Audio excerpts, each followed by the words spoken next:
Righto, day 4 of lockdown.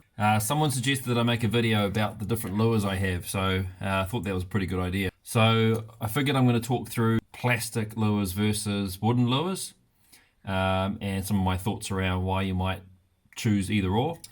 Yeah, and then I'll just go through some of my favourite lures, talk about each one of them. Plastic lures. So when I first started topwater fishing, I pretty much exclusively used plastic versions. The reason is because they are far cheaper, so you're sort of talking anywhere from 30 bucks up to maybe 70.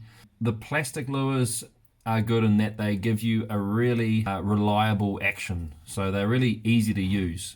So if you're brand new to topwater fishing, the plastic ones are perfect because, yeah, just your normal sweep, pause, it'll give you a good S-shape action. So yeah, they're really easy to use, which is a real bonus. They come in a huge range of different sizes and colors, especially now there's such an array of choices of plastic lures. Some of the brands that I've liked over the years, this Starwalker brand, I just used these at the start, and these were awesome. Really consistent in terms of catching fish. Great color options. This green mackerel has worked really well. So has this color combo here as well. So yeah, these Starwalkers, really good actions, really easy to use as well, and they come in sinking and floating versions. So this one here is a 180 sinking model, and this one is the 160 floating, and I've caught lots of fish on both of these lures. So yeah, Starwalker. The Maria range, so there is these ones which are the Maria Rapidos, and these have been dynamite this last summer. This color combo, the black and the silver, has been really good.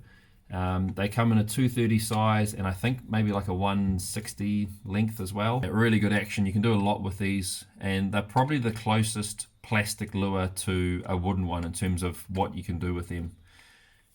This color here, the pink version, has been really good as well, and if I've been casting natural colors to start with and there's no love, then I'll chuck on a pinky, and usually that's the ticket to getting a bit of interest. So yeah, the pink and that color have been my two options.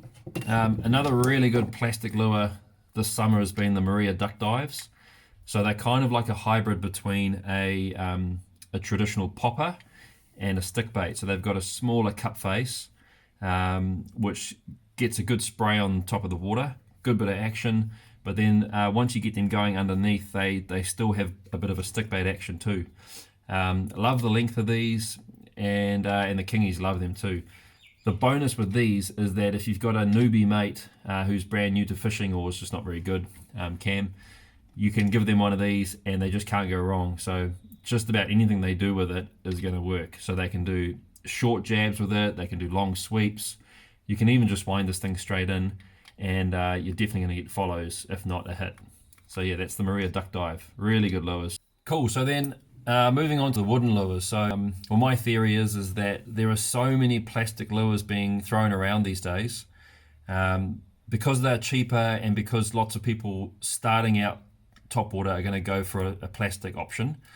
I figured that kingfish are really smart critters, and if all summer long they're getting the same lures thrown in front of them day in and day out, with that same sort of stock standard action to them, that they pretty much catch on to that really quickly. So the bonus about wooden lures is that they give you far greater variety in terms of what action you can work with them, and they definitely get attention when a plastic lure wouldn't. So you might get follows with a plastic version, but you'll get fish that won't really commit, and then you'll chuck on a wooden one and straight away you'll get a hit, just about guaranteed.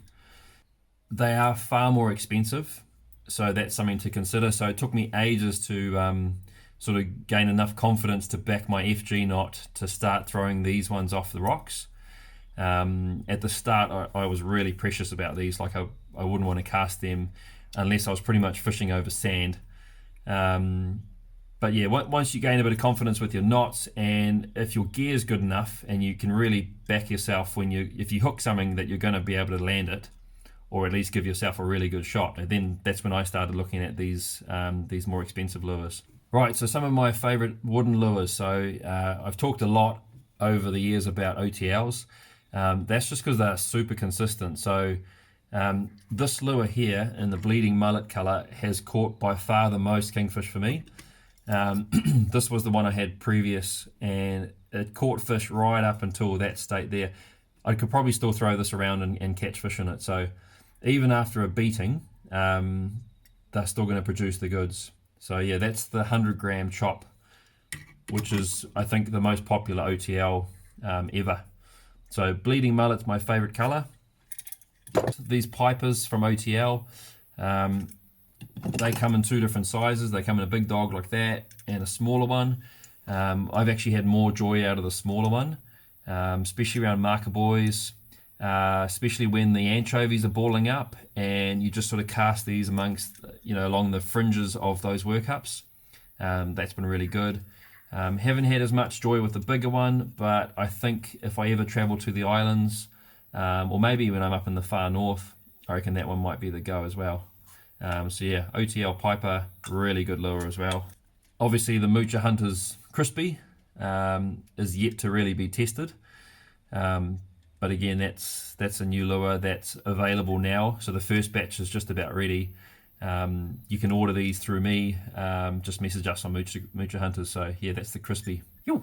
Yeah, so another wicked wooden option are these NaCl lures. Hamish down in Wellington is making these, so good to support your local lure companies. They're amazing finish. They're really hardy as well.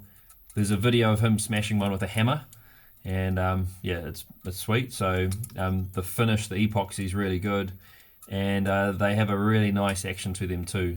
So I've got this one, which is the 100-gram floating, and I think that one he called the Bleeding Mullet as well. And this one is the color change, and that's the 150-gram. So I quite like to fish bigger lures rather than smaller ones. So yeah, this one, you can see the difference between a 100-gram and a 150. They're significantly bigger. Yeah, but lovely action on those, and that color combo is really nice too. All right, and then I must admit, I do have one of these silly lures which start with car and end in enter. But yeah, you've got your carpenters as well. This is a bluefish, 100-gram, and yeah, there's no doubt that these things work. They have an amazing action, but they are hellish expensive. So we're talking, minimum of $200 for one lure. So when you're casting one of these, you are hoping and praying that you don't lose it. But yeah, I mean, I've got one of these, and I use it if the action is really dead, nothing's working. I'll chuck one of these on and see if it makes any difference. But that's sort of your top end lures. I know there are some more expensive ones, but yeah, we're talking, that's a lot of money to be throwing around off the rocks. I mean, I guess if you were fishing off a boat over open area, you could feel a little bit more confident, or if you just had money to burn. But there's no reason to have to go to one of these when your OTLs work and the NaCls work as well. There are other options that work just as well, if not better at times, than these most expensive lures.